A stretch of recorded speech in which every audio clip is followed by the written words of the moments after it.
Meet Joel Silverman, professional trainer and lifelong animal lover. He and his buddy Foster are here to make training easier for you and your dog. Yep, and your cat too. When Joel sees animals, he sees their true colors. There's the high-spirited red dog, the willing-to-please orange dog, the laid-back yellow dog, the apprehensive green dog, and the submissive blue dog. The only question is, what color is your dog? Every dog has his own unique personality and responds to training differently. Too often, people try a one-size-fits-all approach to dog training, which can not only be ineffective, but also traumatic. And that is why you want to train your dog based on his or her personality or their color. I'm Joel Silverman. Thanks for watching another episode of What Color is Your Dog? Now today we're going to be helping a family adopt their new best friend. They actually have a timid green dog and they're looking for a new friend for him. That'll be happening a little later on. First up, Lessons with Luke.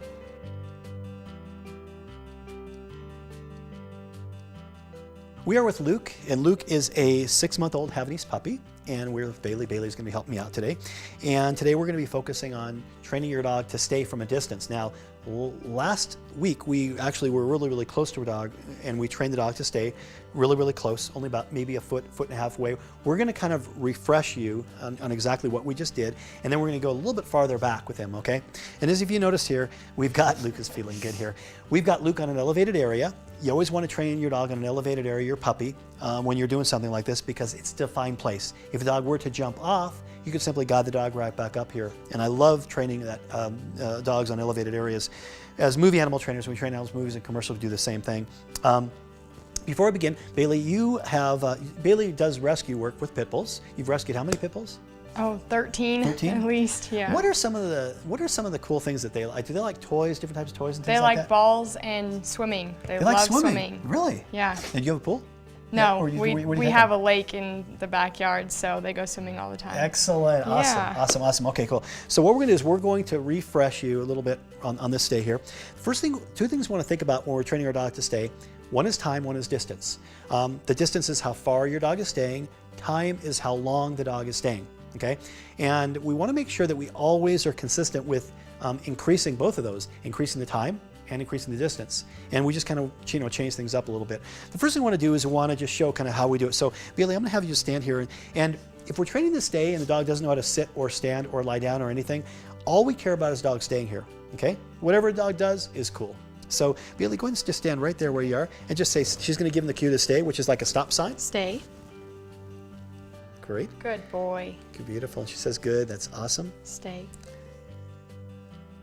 That's good. Good Boy. And this time we're going to have him stay for about 10 seconds, okay? Just say stay. Stay.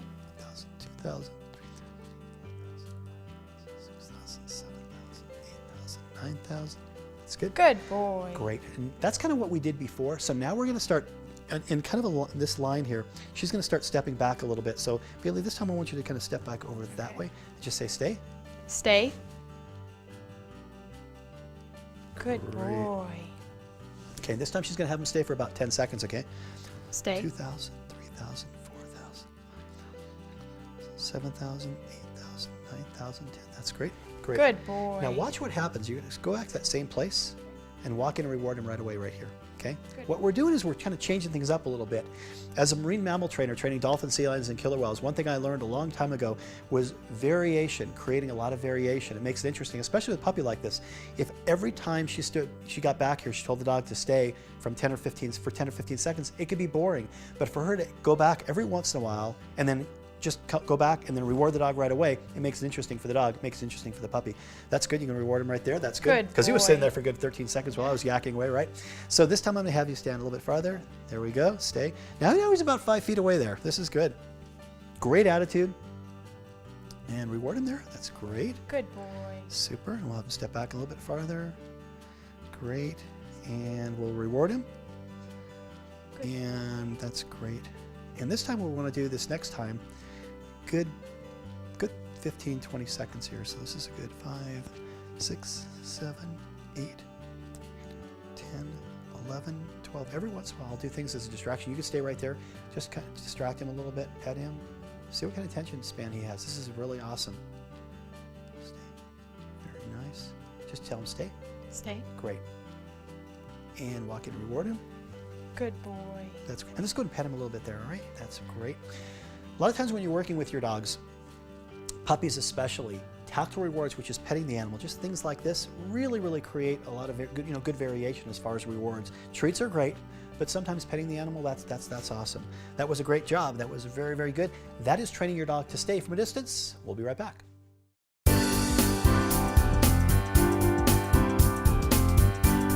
I am really excited because today we're going to help a family adopt a pet right here, Nevada Humane Society.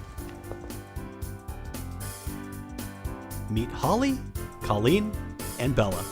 I actually met them a few weeks ago when I was working with their miniature dachshund, Bella. Now, Bella is a green dog, which means she's a timid dog and had some major fear issues. Her biggest fear was taking walks. See, Bella was actually good a couple blocks away. It was just getting from the house to a couple blocks away. After working with Bella for just one session, you would not believe the amount of progress she made. We actually highlighted this in one of our episodes. Just recently, Bella's best friend died. So Holly, Colleen, and Bella are looking for their next best friend. I was here over the weekend, and they have a lot of little dogs and or medium-sized dogs. Have you got a chance to think what you want? No. Probably a little on the smaller size. Just good for Bella and good for our other pets. How about personality? A little more upbeat, kind of bring out Bella's personality and suppress the lower points of her personality. How about something you're not looking for? Something too domineering, because I think Bella would run. So. Right. We're really specifically looking for the personality. I think is the main thing, and the other thing is the size. So we're going to show you probably maybe three littler, smaller dogs. I think that would be really good. And 3 dogs with that personality that we're talking about. I think that's really important. Yeah, Okay? that sounds great. Let's do it. Thank you. Sounds way. great.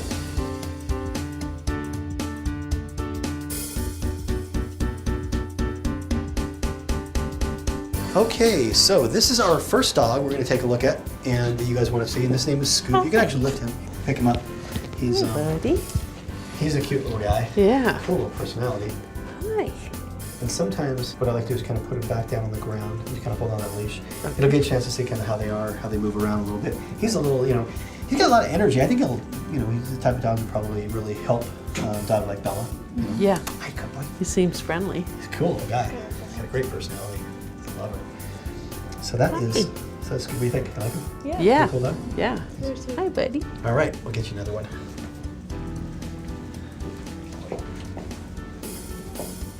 So this is Josie. Now Josie's about 5 years old, and another little Chihuahua mix. And what they're saying is she's kind of likes to be on people's. She kind of likes to get on people's laps and things like that. So she's very sweet. Cool little personality. Hi, Josie. But she does like to. She's very much into, being on people's laps and things like that. So that's It's a Josie. boy or a girl? That is a girl. Girl. Yeah, it's a girl, And yeah. would she be good with a green personality? She'd be good with. I think she'd be good with all personalities. This dog Oh, is just really? This dog's just got a great disposition. I on a scale of the red, orange, yellow, green, and blue. This is a yellow dog. This is Yeah. a very mellow, very laid back dog. Especially coming from a humane society like this. So, anyways, so we'll get you another one. Okay, thank you. Okay, this is Gump. Now, this Gump is different than Josie. Gump has got a lot of. Gump, cheer up. Sure, buddy. Hi, good boy. Gump. Okay. Come here, come. Hi, good boy. It's okay. Very good. That's a good boy. I know. This one's got a lot of energy. Yeah, he does. He does. Hi. I know. Well, it's okay. It's okay. He's really excited. But he does have the personality where he's I think it's a little over the top probably for your dog. Right. But you think They're opposites. total opposite. Yeah. He still has that personality. Right. So this is Gump. So we're gonna take Gump back. Okay. Alrighty. All right. Let's kind of go through them. What do you think? Yeah, the last one was very hyper, and I really enjoyed Scoop. Yeah. He's my favorite. Scoop was kind of like in the middle, wasn't he? Right. You know, you had the Gump was very, very high strung, and then Josie was just very, very kind of a lap dog. Right. So you like Scoop? Yeah. Excellent. Well, congratulations, you guys. Thank you. Right here we got our animal adoption contract. You guys got any questions at this point? Oh, I'm gonna go ahead and call him up. Dog staff, if someone's available, could they please bring up Scoop from Kennel 5? He's ready to go home.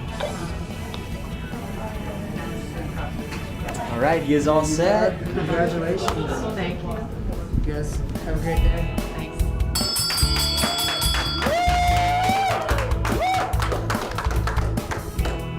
All right, so Bella has a buddy. A new best friend. Hello there. How are you doing? Look at this, kind of the same color, right? Yeah.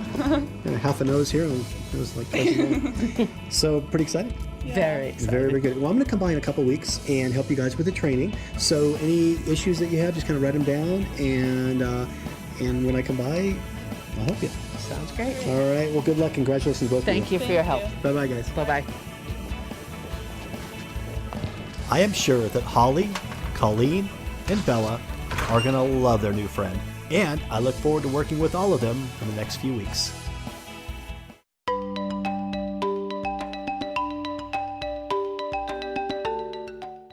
This segment is for all you folks that have cats that are a little bit footy, okay? We talked about this before on my show. If you can give your cat a treat, let the cat take the treat from your hand. But if your cat is a little bit footy, you want to make sure that you use either a fork or a spoon. And the fork is great if you like using chicken or something like that, or turkey. And what I like to do is teach the cat to eat from it. Now, not all cats are going to want to eat from this right away, because a lot of times it's like, well, what is that thing attached to the fork, you know? And so sometimes we just want to hold it there, let the cat learn to take it off the fork, okay? So again, we just kind of put it on the end of it, and he takes off the end of the fork, okay? You know, we train animals for movies and commercials. A lot of times we need to get animal looking a certain direction, and it's great to get the animal looking that one direction at the food, okay? There you go. And we'll do this again. Okay. Great. This cat is actually really, really good at taking this, and I want to see if this other guy, how about you? Will you take it from here?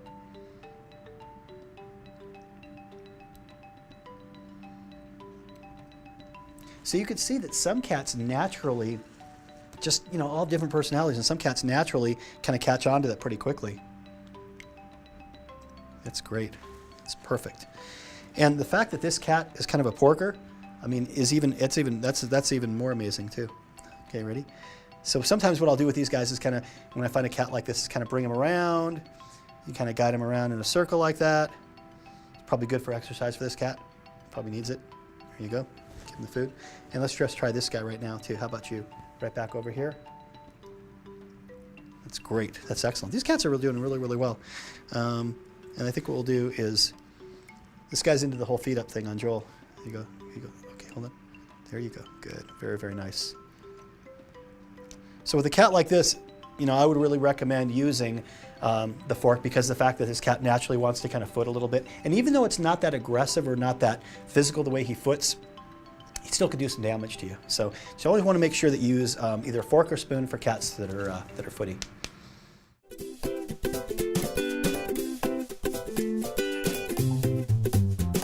As a Hollywood animal trainer with nearly 40 years of experience, Jim Brockett is quite unique in that many of the animals that he has applied to some of your favorite motion pictures are far from your everyday house cat or dog. Jim works with snakes, bugs, and a variety of other critters. Okay, this is a rattlesnake. This is a huge rattlesnake. How big is this guy? This is a western diamondback rattlesnake. It's about 5 feet. Now, when you're training animals for movies and commercials, this is basically the policy. This is kind of what you do. This is where you are, right? We'll stay back. These snakes can strike about half the length of their body. So this snake is 5 feet, so it can strike about 2.5 to 3 feet. Mm-hmm. You and I are back about 5 feet, so we always allow an extra margin of safety in addition to what I think the snake can do.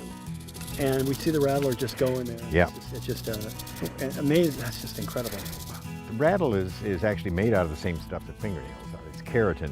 And they grow a new rattle every time they shed their skin. It has nothing to do with their age. Mm-hmm. So a lot of people think that you can tell how old a snake is by the rattle. Mm-hmm. You can't. Sometimes they'll shed their skin 3 or 4 times a year. And again, you know, you're a professional. You've been doing this for a long time. You know, obviously you know how to handle these guys and stuff. What are the tips for people that, you know, they come across a rattlesnake in the wild? The best thing to do is just back away from it. If you're on a trail, just walk around it.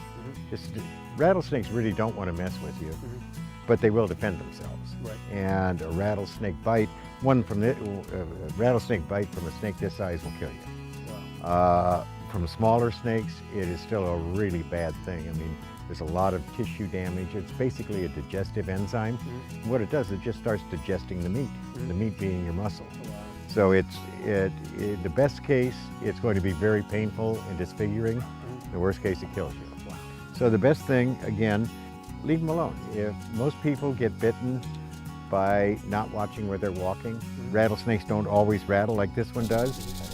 But if they get bitten on the leg below the calf, and again, it's from stepping on the snake or stepping right next to it without watching where they're going, or it's on the hands by putting their hands on a ledge or a rock up above where they can see. Right. These are movie rattlesnakes, you know. They're way bigger than most people will ever see. But for movies, that's what you want. Yeah. That, and this one's really mean. All of ours are pretty mean because no one ever wants to see a nice rattlesnake. Right, so the message is when somebody does come across a rattlesnake, most importantly, go the opposite direction. Exactly, just go around it. Don't try and, the other people that get bitten are the ones that try and either catch it or kill it. And that's how they get bitten. All right, Jim, thanks for coming on. When you're training your green dog, remember where the green dog fits in the color spectrum. It's between a yellow dog and a blue dog. If you make training fun and interesting for your green dog, the green dog can become a yellow dog. If you force your dog into training, the green dog can become a blue dog. You always want your dog to move to the center of the spectrum.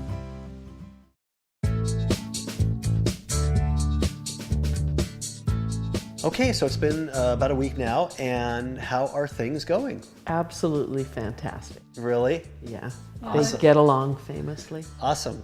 Any interesting things with these guys? Anything interesting? Do they like it? They like playing and things? Yeah, they just get along so well. Yeah. Just right off the bat. That's so great. Yeah, their personalities are very similar, and he brings out the best of her and vice versa. Yeah, that was a concern too, wasn't it? Yes, it Yeah, was. it was a really concern. Let's do a little training with these guys. I was thinking, you know, we're on the couch right here, and sometimes just training the dogs just to be in one place together with treats and things like that kind of works. I know Bella, when we were working with her before, I know she does like treats. How about him? Does he like treats? Oh yeah, absolutely. Okay, so what I'm going to do is you guys can just sit right there, and what I thought we would do is just right here is, it's kind of a cool thing I like to do with dogs, all types of dogs, and that is to get them just to work together a little bit, and to get them to stand here. I'm going to step back a little bit and just give them a treat. I'm not going to ask them to sit, not ask them to do anything, because they're obviously they aren't necessarily trained to sit or anything, but just to stay there, and we're just going to give you a little reward for that, okay?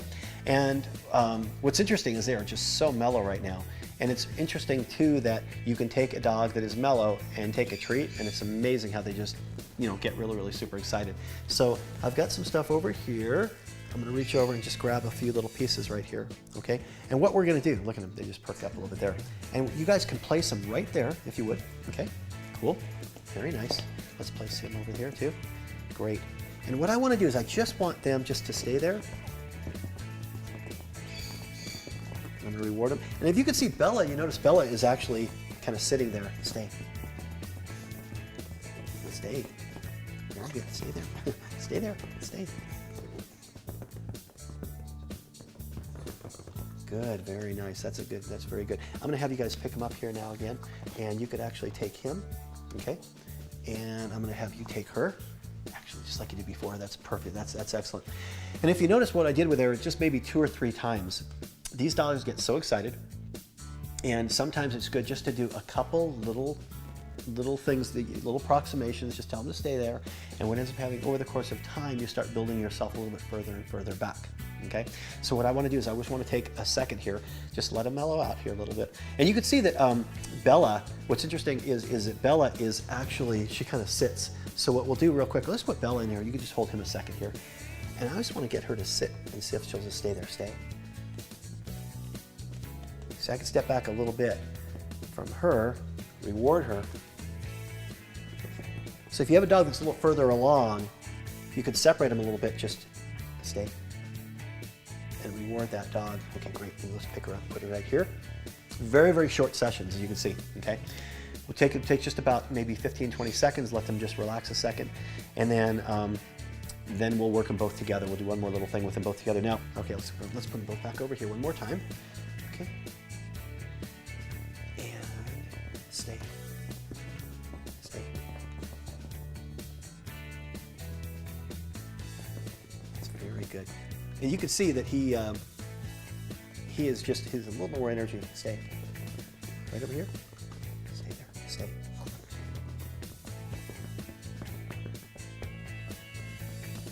Great. And reward them both. That's awesome. That's good. All right. That's for you.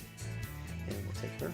All right, cool, guys. Well, good luck with everything. I just want to kind of show you that here. And what you want to start doing is you want to start stepping back just a little bit more, and before you know it, you can start getting some distance. And this is a great way to start training the dog to stay. Good luck. Well, that is our show today, and I want to thank my good friend Jim Brockett for bringing that huge rattlesnake he trains for movies, TV shows, and commercials on. I was there. That thing is huge. I'm Joel Silverman, reminding you to bond with your heart, train with your brain. See you next time on What Color's Your Dog?